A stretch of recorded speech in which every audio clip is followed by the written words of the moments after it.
My name's Dennis Jones and I'm the Senior Private Client Advisor at CCA Financial Planning. We're fortunate today to have Michael Karagianis with us. Welcome, Michael. Thank you very much, Dennis.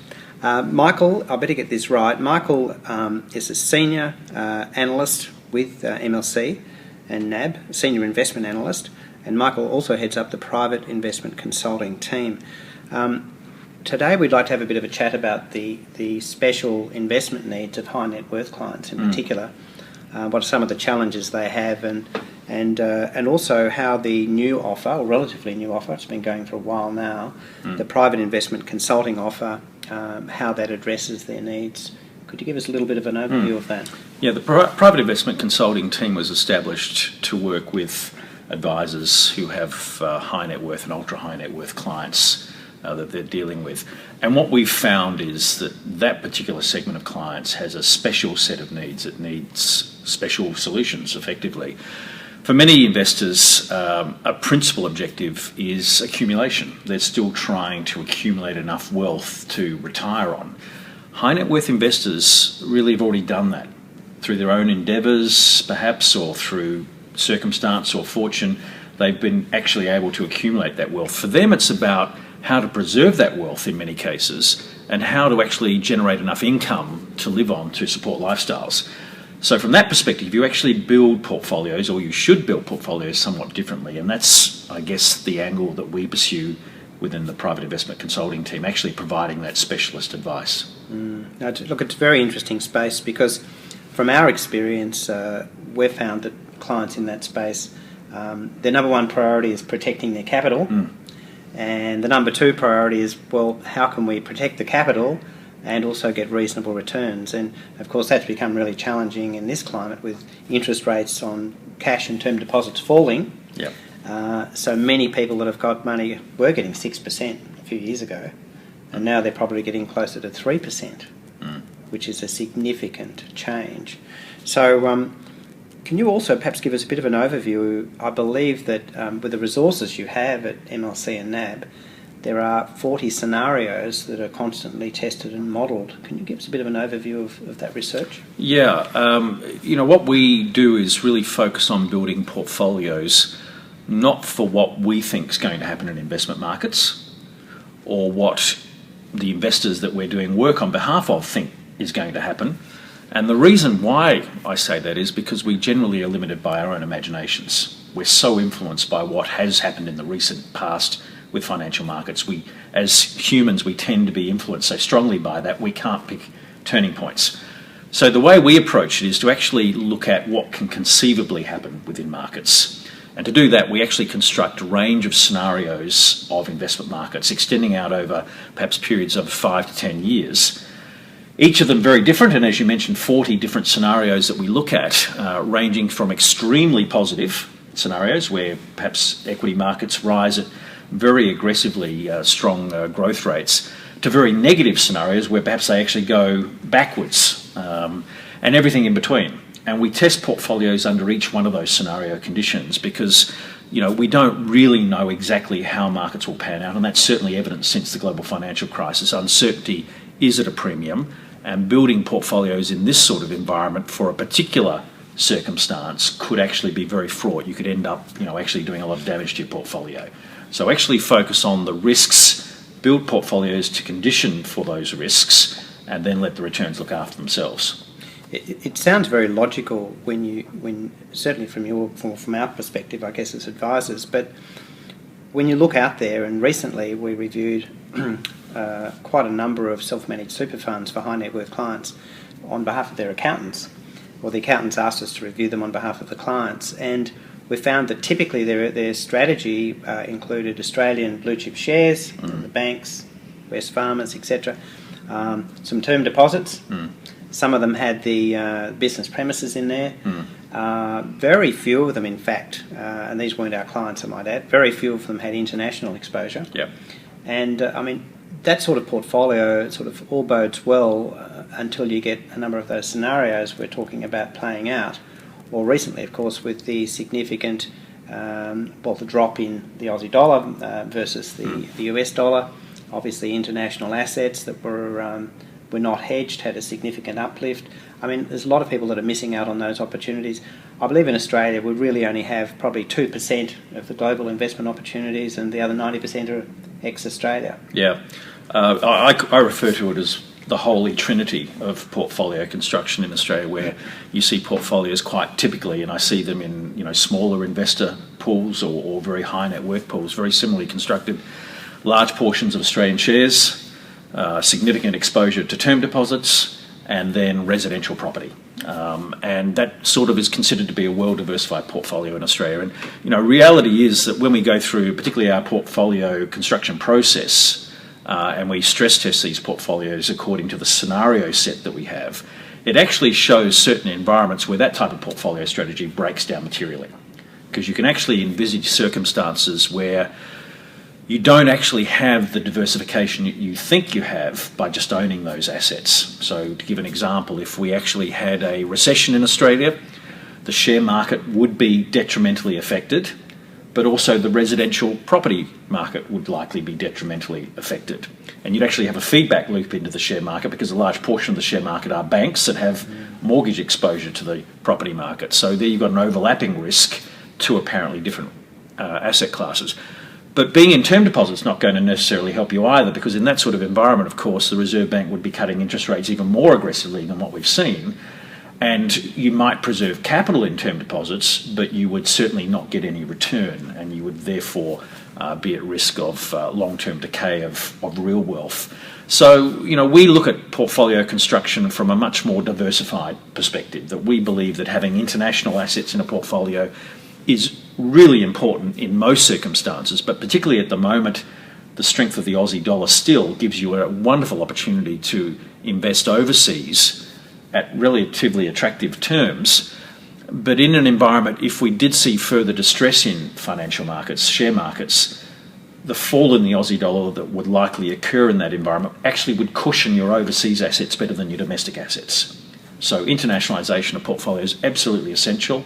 Investing in other asset classes like bonds, and not just government bonds, but perhaps corporate bonds, is a often overlooked strategy. Investing in things such as alternative asset classes, which we have been a proponent of for a while now, but it's basically anything that is not shares, cash and bonds. So it might be commodities, for example, it might be insurance assets, it might be perhaps hedge fund related investments. The ability to have a differential type of exposure to markets that might do better in market environments that are falling rather than rising. That can be an important building block. So we try to get people to encourage them to really think more laterally about portfolio construction beyond that sort of very small pool of assets that we quite often see within portfolios. And for high net worth investors where they have a much larger starting capital base, this is the type of strategy or approach they should really be focusing on. Look, it absolutely makes sense, but for most, even high net worth clients, I mean, we've had some experience in this space where we're investing for high net worth families, not just on behalf of perhaps the mother or father, but also the extended family. And I think the understanding of alternative investment classes is limited. In terms of the substance of the team that MLC have in this space, I believe there is a significant number of analysts and specialists that work in the team supporting you guys as well. Can you comment on the team behind the team? Yeah, well, the private investment consulting team is a specialist team that's been brought together to deal exclusively with high net worth clients. And we're a team of people with very lengthy investment backgrounds, and we work on a consultative basis dealing with the advisors and clients, and we're really engaging on a one-on-one basis with them. But behind us sit a whole investment team that is involved in market research, involved in fund manager research, involved in asset class research in all of the asset classes that we're actually investing in. So when we look at that, we're actually talking about dozens of investors that sit within the broader team that we can actually draw on the resources of to actually assist us in providing solutions to these types of clients. It's great to know as an advisor that we have that depth of knowledge and experience that we can call on. I mean, it's fairly unique, I believe, in the Australian market, the PIC offer. Yeah, I mean, private investment consulting, as I said, is a specialist offer. We've been running with it over the last couple of years, and it has really found a significant foothold, I think, particularly since the global financial crisis, where people are much more focused on risk and trying to improve the predictability of their returns. I think our approach to doing that and the scenario-based approach is very unique. I think there's a lot of organisations in Australia that claim to be offering tailored solutions to high net worth clients, and that may or may not be true to greater or lesser degrees. But certainly when we embark on an engagement with an advisor with a high net worth client, we're actually dealing individually with that client. It's a proposition and approach that we've actually borrowed from dealing with very large institutional clients at maybe several $100 million up to a few $1 billion. What we've done effectively is brought that same service offering down into the high net worth space for clients anywhere between, say, $3 million up to $50 million. And I think in that regard it is quite unique. It's great to offer that sort of bespoke solution, and clients, from our experience, certainly appreciate it. Could you give us a bit of an overview of the new CPI Plus portfolios that have just been launched, and the relevance in this sort of climate? Yes, I mean, in many cases where we undertake a consulting service, clients are interested in providing some monies to be invested within the private investment consulting team, so we call that an implemented solution. And we have a range of different types of strategies that can be employed here, but some of the recent ones that we've actually developed are what we call the CPI Plus range of funds. And these are funds really that are diversified in nature in that they can invest across a number of different asset classes. But as opposed to more traditional approaches, they probably have a much wider remit. They can actually go beyond the normal cash, bonds, shares, and invest more broadly into alternatives, as I was talking about, into hedge funds, perhaps more particular asset classes within the traditional space, such as corporate debt, just much more flexibility in terms of the asset universe that they're actually dealing with. They can also have more flexibility in terms of their ability to move between asset classes. And that, I think, is something that is really interesting, because as we go through investment cycles, we tend to find that any asset class, be it shares, bonds, property, will move from being very expensive to very cheap. And traditional approaches basically say, well, look, you hold pretty much a fixed weight to all of these asset classes, and over time the volatility will sort of even itself out. Well, in reality, for many investors, particularly as they're moving into retirement, that volatility becomes much more concerning. They actually have to live with that volatility. It materially can affect their lifestyles.